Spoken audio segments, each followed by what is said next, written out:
Arc Raiders is one of those games that immediately raises a question for laptop gamers because it looks expensive. Unreal Engine 5, ray traced lighting, huge outdoor areas, weather effects everywhere. So, if you're on something like a RTX 5060 laptop, the real question isn't just can it run, it's can it actually feel good to play. And after testing 1080p, 1440p, and even 4K with RTGI at dynamic high enabled, honestly, the results are a lot better and a little weirder than I expected. So here's the setup. RTX 5060 mobile, Intel Core i7 14650HX, 32 gigs of RAM, DDR5. This is basically a mid-range 2025 gaming laptop setup, not ultra high-end, not budget either, especially with the RAM prices. Settings are all high and RTGI is set to dynamic high, basically the sweet spot I guess. And I tested four main configurations: 1440p DLSS Quality, 1080p DLAA, 4K DLSS Quality, as well as DLSS Performance. Let's start with 1440p DLSS Quality because this is where the game just clicks for me. I was seeing around 100 FPS on average with 1% lows mostly setting in the 60s. But most importantly, frame time consistency stayed really clean during actual gameplay. Traversal felt smooth, combat felt stable, even heavy scenes with particles, rain, lighting, effects, and explosions stayed surprisingly composed. Now, a quick clarification here because I know somebody will mention the stutter metric in CapFrameX. When you see near zero stutter here, that does not mean literally zero hitching or zero frame variance ever happened. FrameX calculates stutter based on large frame time spikes relative to recent frame pacing, and I think that's around 2.5x compared to the general frame time over a rolling window, and that rolling window is around 20 seconds by default. So when the metric says close to zero, what it really means is that frame delivery stayed consistently stable most of the time, and honestly, that matched the actual gameplay experience pretty well here. Because average FPS is easy to market, but smoothness is what you actually feel. The average FPS tells you what the game feels like normally. The 1% low tells you what it feels like when everything gets heavy.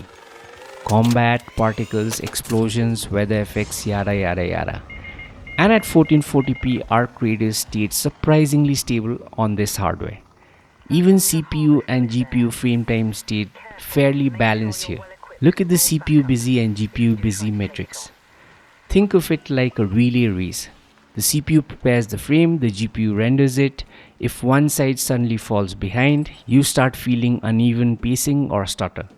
But at 1440p DLSS Quality, both stayed pretty synchronized most of the time. So for this laptop, this genuinely feels like the sweet spot.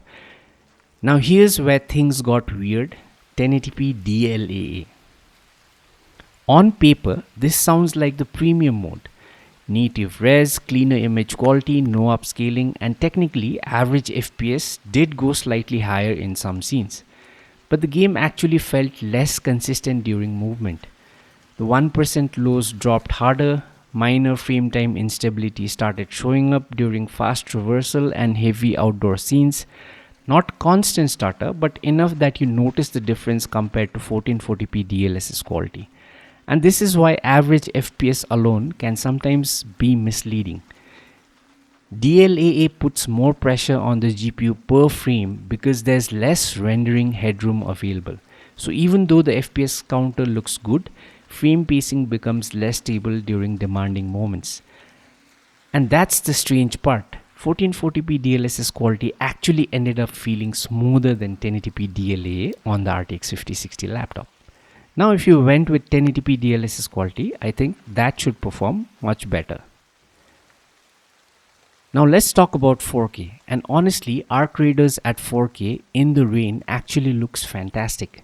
The lighting, reflections, atmosphere, volumetrics, this is where the visual side of Unreal Engine 5 really starts showing off.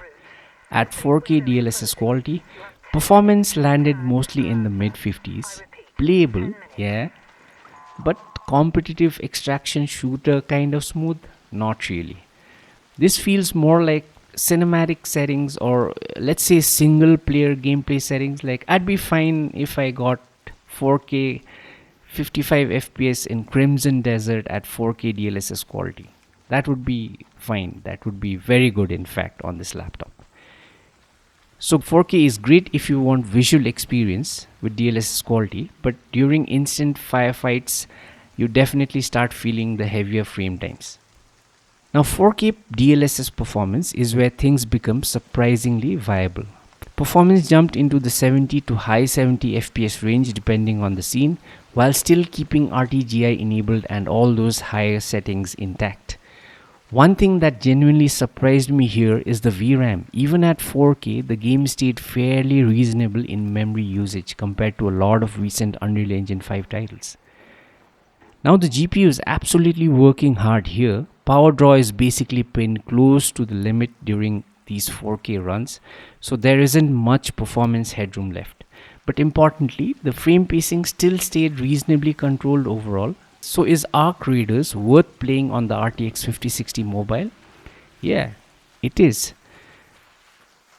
1440p DLSS quality and RTGI dynamic high ended up being the sweet spot for me. The game looks excellent, frame time stays surprisingly stable, and unlike a lot of recent Unreal Engine 5 releases, this actually feels reasonably optimized. It's not perfect. 1080p DLAA had some odd frame time inconsistencies, and 4K still pushes the GPU pretty hard. And since I'm definitely not an Arc Raider veteran or anything like that, there may be certain maps, encounters, or gameplay scenarios that stress the laptop even harder. So if there's a specific area or situation you'd like tested, let me know in the comments below and I'll try to check it out. But overall, for a mid-range gaming laptop, Arc Raiders runs far better than I expected. Let me know what hardware you're playing on and I'll see you in the next one.